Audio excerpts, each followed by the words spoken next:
You are going to have a bat. Yeah. What do you reckon about the pitch? There's been a lot of people looking at it, a lot of theories about it. What do you reckon? I mean, look, it's who knows. I think we'll have to wait and see till a bit of cricket and a bit of traffic's gone over it. But I mean, at the moment, it looks a really good wicket. But yeah, it's another challenge that we're presented with, and we'll just wait and see. Back to Rawalpindi, good memories. Obviously, that epic Test match. Does that factor in anything? Just build confidence? Oh no, I think where you have special moments as a team. You always look back and remember those things. But yeah, this could be a completely different type of wicket in a completely different type of game. So yeah, we'll just have to face what's in front of us. 3 spinners. Normally England don't play 3 spinners. That's exciting as well. Yeah, it is. It's great to have Rayan back. Very free-spirited cricketer. Someone who wants to come in and change the game, whether it be with ball, bat or in the field. So it's really good to see him back in the team this week. Thank you very much and good luck for the game, Ben. Thank you. Cheers. Shan, how important was that toss? I mean, we'd like to believe that we just have to play good cricket. I mean, the toss, it's going to go your way sometimes and sometimes it won't. But I think the most important thing is to see the situations, see what you're under as a team and respond to those conditions. After a long time, especially in home series, Pakistan playing the same 11, what does that do to the camp?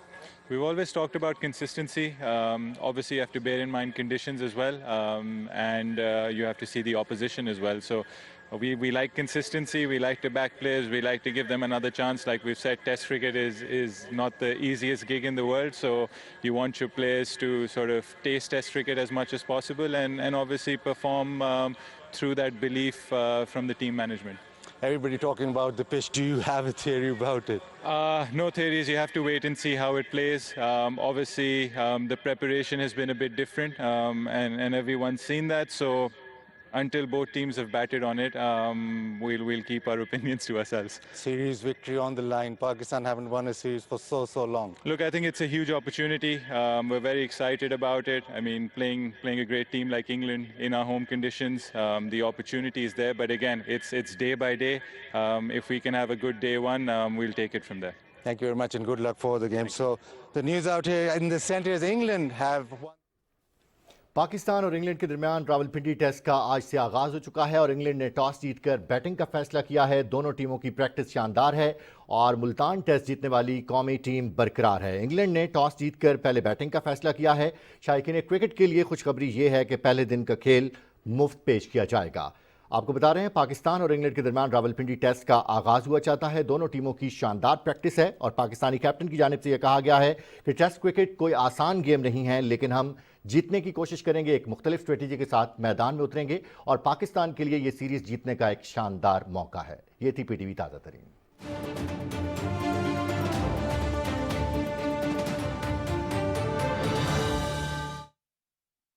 دنیا میں کہتا رہا ہوں کہ ہندوستان کی جمہوریت کشمیر کی جہاں پہ سرحد شروع ہوتی ہے وہاں پہ ختم ہو جاتی ہے. ہندوستان کی جمہوریت ہندوستان میں تو ہو سکتی ہے, کشمیر میں نہیں ہے. اور کشمیر میں انہوں نے ہر وہ آکوپائنگ فورسز والی طاقت استعمال کی ہے جو دنیا کے اسرائیل جس طرح کر رہا ہے. تو اسی طرح کے آکوپائنگ وہ تو آپ ڈیموگرافک چینج کرنا چاہتے ہیں. ڈیموگرافک چینج کر کے وہ چاہتے ہیں کہ مسلمانوں کی اکثریت کو اقلیت میں تبدیل کر دیا اس جائے. کے لیے وہ 42 لاکھ لوگوں کو ڈومیسائل دے چکے ہیں. 42 لاکھ لوگوں کو ڈومیسائل دے چکے ہیں اور یہ کوئی معمولی بات نہیں. آج تو نظر نہیں آ رہا, یہ شاید ہمیں 10 سال کے بعد نظر آ جائے گا کہ آبادی کا تناسب کو کس طرح بدلے گا. لیکن آرٹیکل 35A اور 370 کا خاتمہ بہت بڑی ان کا اختیار تھا نا, انہوں نے اپنا اختیار استعمال کیا. کیا عوام نے تسلیم کیا؟ نہیں کیا. ہندوستانی پارلیمنٹ کا الیکشن ہوا, لوگوں نے اس بنیاد پہ ووٹ دیا کہ اس کو ہم نے, جس نے بھی ووٹ لیا اس نے کہا میں اس کو واپس کراؤں گا.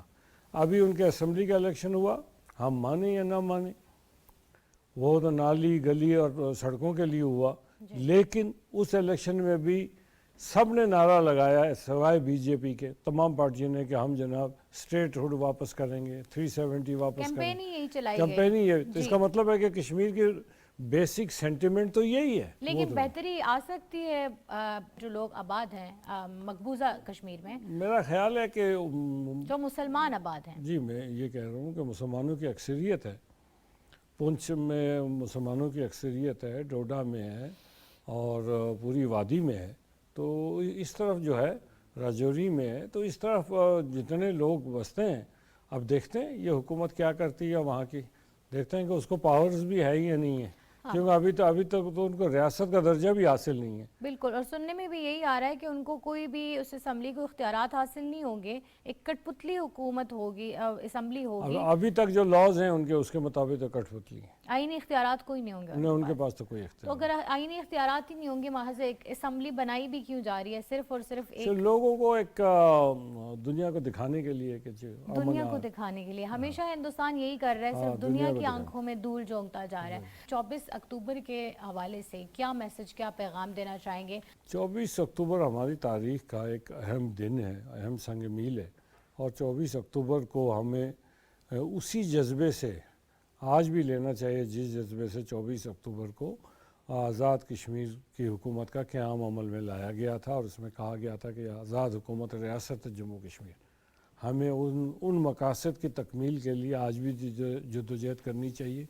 وہ مقاصد ہیں کہ آزاد کشمیر کی فلاح بہبود, مقبوضہ کشمیر کی آزادی کی تحریک میں اپنا کردار, اور پاکستان کے ساتھ الحاق کے لیے جو جدوجہد ہمارے آباء و اجداد نے شروع کی تھی, ہمیں اس پہ پیروی کرتے ہوئے اس کا پیرا دینا ہے اور اس کو لے کر آگے چلنا ہے. بہت شکریہ سر آپ کی تشریف آوری کا.